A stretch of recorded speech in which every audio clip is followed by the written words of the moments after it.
Podcasting from a little cabin on a hill, this is the Stacy Westfall Podcast. Stacy's goal is simple: to teach you to understand why horses do what they do, as well as the action steps for creating clear, confident communication with your horses. Hello, I'm Stacy Westfall, and I teach people how to understand, enjoy, and successfully train their own horses. In this first season of the podcast, I'm discussing issues that frequently impact the way the rider thinks.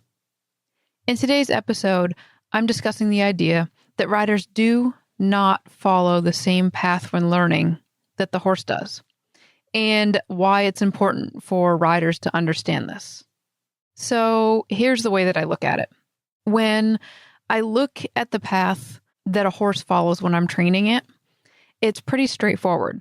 And I typically say that it travels from kindergarten to college, or wherever that horse's end point is. So, for example, Roxy and the bareback bridleless, maybe she had her master's degree. But any which way, when I start training a horse, especially if I get them when they're young, let's just say, I raise them or I start them as a 2-year-old, 3-year-old, as they go up through, they start in kindergarten, they learn kindergarten stuff, and that straight line goes all the way up through their career in a straight line. Where I run into issues when I'm teaching people is that most riders don't understand, because really I don't think it's talked about that much. The rider does not follow the same path that the horse does. Let me explain. When the horse is in, kindergarten, first grade, second grade, if you read my book that I wrote with Horse and Rider that's called Smart Start, I said in Smart Start that the safety line, which is where the horses are kind of safe to get on and ride around on, is somewhere, in my opinion, around third grade. So all the stuff that I was doing for groundwork, basic groundwork, was before that. And then I get on and there's kind of this, you can get on, you can ride, but how safe are they? Well, they're not more advanced than the third grade. They're not 6th grade, 7th grade, 8th grade. And the higher up they go, the generally more solid and safe they are. If you keep that in mind, what this means is that in my world, if I were able to say where a rider should start learning, I would purposely put the rider onto a horse that was in high school. And the reason I would do that is pretty straightforward, which is just straight up safety. So if I take the rider that's real green and put them with a horse that doesn't know, then the odds of things going bad are much higher. So what this causes for a problem, though, is that if I start a rider on a horse that's in high school, and so when the horse is in high school, that means they steer pretty good, they have a pretty decent idea of kind of how to neck rein around, maybe not with excellence like, the highest level reiner, but you can get around neck reining, you can walk, trot, canter safely, stop easy. They're generally easy to move around. And so the problem is that this rider, if you look at that line that the horse was on from kindergarten to college, that rider is plunked down there in that high school level. So what people don't understand about that, because right now it still sounds real easy to understand, but the side effect of this is that people that are starting out with a horse that's in high school almost end up feeling like they are lacking on both ends. So what I mean by that is they might have a horse that they can stop and start and steer and do this different things, but they don't truly have an understanding of the base work that went into creating the colt starting phases, or they don't truly have an understanding of how the horse got to the point of high school. They understand that they've got this high school horse. They also don't fully understand how to progress further on. So they don't know how to take this high school horse to college or beyond. The reason I want to give this illustration is because it's okay if you're in that spot. Because another way that we can look at it is this. When you started learning to drive a car, I would have put you into a nice, simple, solid car. I wouldn't have put you in a Ferrari, and I wouldn't have put you in something that didn't have brakes. So when you were learning to drive a car, we used the same theory, gave you a nice, functional, not over the top, hopefully not, dangerous to drive car. And you learned how to drive the car. And for some people, they stayed driving that one car. For other people, maybe they wanted to move up to more and more performance cars. For other people, maybe they wanted to go to school and become a mechanic and learn how some of these different parts of the car worked. And maybe they even ended up to where they could build their own car from scratch.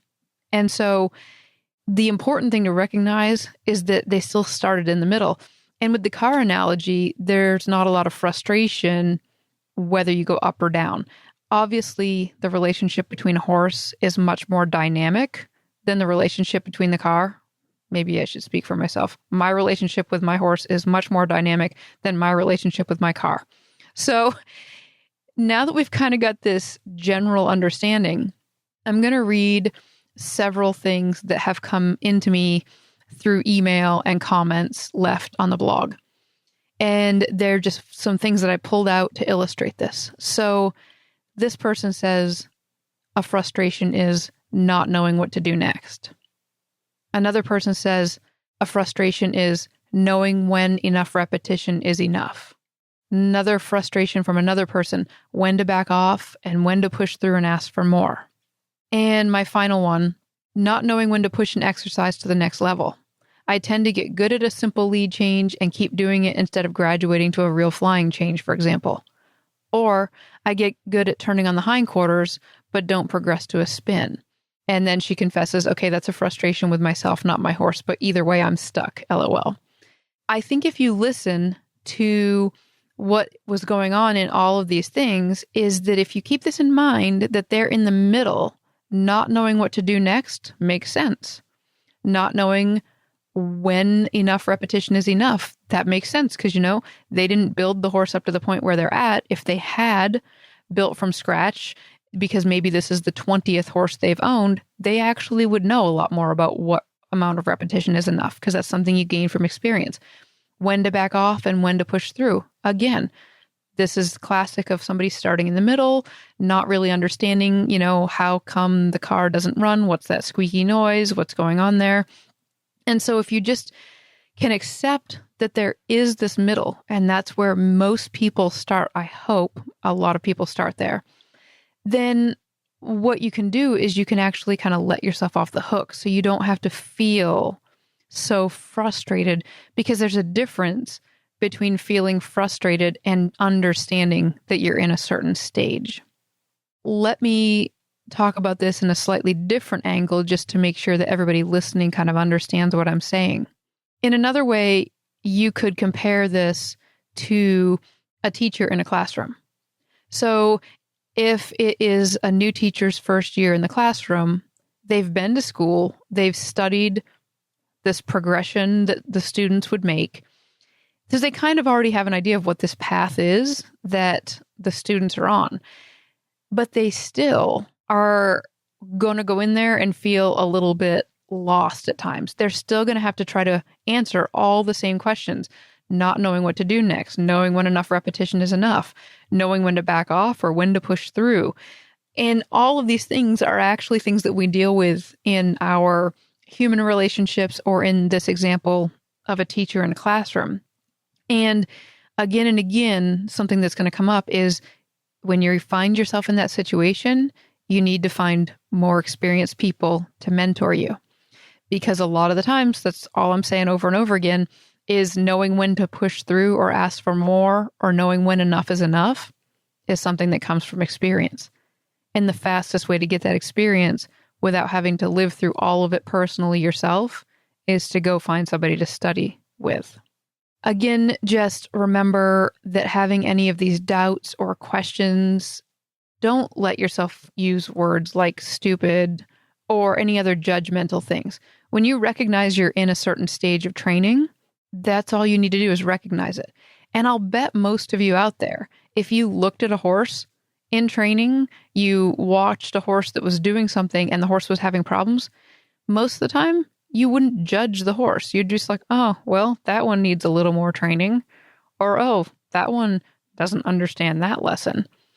And so everyone, horse, rider, we pass through stages when we're learning, and that's just part of life. I know that personally, when I took up mounted shooting, I made the comment to a bunch of the different members because I was trying to figure out what guns to buy to pop balloons with. So I'm trying and holding these different guns, and I made the mistake of saying that they were all too big for my hands. Well, I ended up getting some that were the smallest ones they made, and I still said they were too big, but after months of practicing, when I'd gained the strength and muscle memory to hold them correctly, suddenly they worked. And there's still a particular club member to this day that every time he sees me, he asks me if my hands are still growing. Because my hands never had to grow. I just needed to get the strength and the muscle memory and the practice, the experience to know how to hold these correctly. And then if you just want a good laugh, the announcer used to tease me because he knew me in both worlds. And he said to me as I ran home and I'd missed a bunch of balloons during the match. And he said as I finished, and yes, that was Stacy Westfall of Westfall Horsemanship, not Westfall Shooting. So have some fun with this. There should not be any shame in any stage of learning, even if you're supposed to pop 8 balloons and you can't get it done. Oh, wait, no, 10. Maybe that's my problem. I never even could count them. I hope that this understanding of the rider's path and the horse's path will help a lot of you listeners, because a lot of times I see people who are just getting started and they have this idea that they want to understand things right from the beginning. And this is where that kind of classic idea of people considering buying a young horse for their young child so that they can both learn together comes from. And in the horse industry, there is a saying that goes, green on green makes black and blue, because green is a word that we use in the horse industry to mean lack of experience. And so green on green would mean green horse, lacking experience, green rider, lacking experience, makes black and blue. Most of us remember what black and blue represents. We want to avoid that, and it's naturally avoided if you look at that line as going from kindergarten to college, and I'm encouraging you to start with a horse that is in high school. Don't do the green and green thing. It does typically end with a lot of black and blue. A lot of other listeners might be experiencing frustration in how to advance something, because you might feel like you're trying to advance your horse in one area, like let's say steering and neck reining, but you're thinking, boy, this has been going along well, but all of a sudden over here, I've got an issue trailer loading, and I'm not sure how to handle this issue with trailer loading, even though I'm actually working on some more advanced things over here that are leading me towards spinning. It's possible for that to be happening because you may be working both ends of that learning spectrum. If you've started in high school, there might be areas that you're going to learn more about the more fundamental basic stuff, which would fall maybe into that, like trailer loading can fall into that category. And you might also be working on the more advanced stuff, which could be advancing your steering into spins or working on, leg yields or any of that stuff. And it's very possible that a rider can be working on moving up and understanding moving back or the foundation work. And if you stop and look at professionals, you'll actually realize that a lot of them inside the equine industry will specialize. They will specialize maybe in colt starting, or they'll pick a specific discipline, maybe reining or maybe dressage.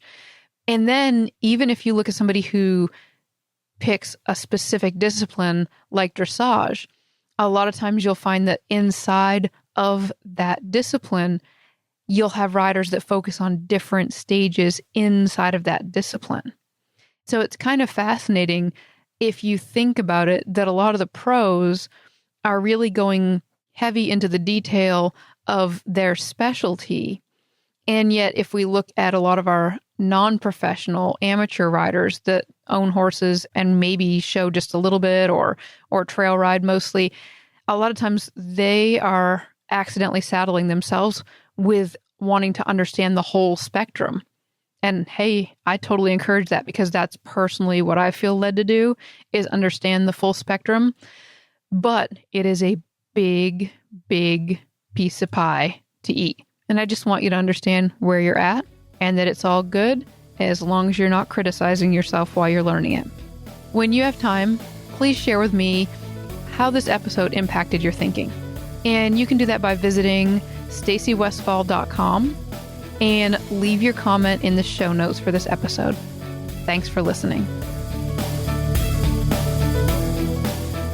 If you enjoy listening to Stacy's podcast, please visit stacywestfall.com for articles, videos, and tips to help you and your horse succeed.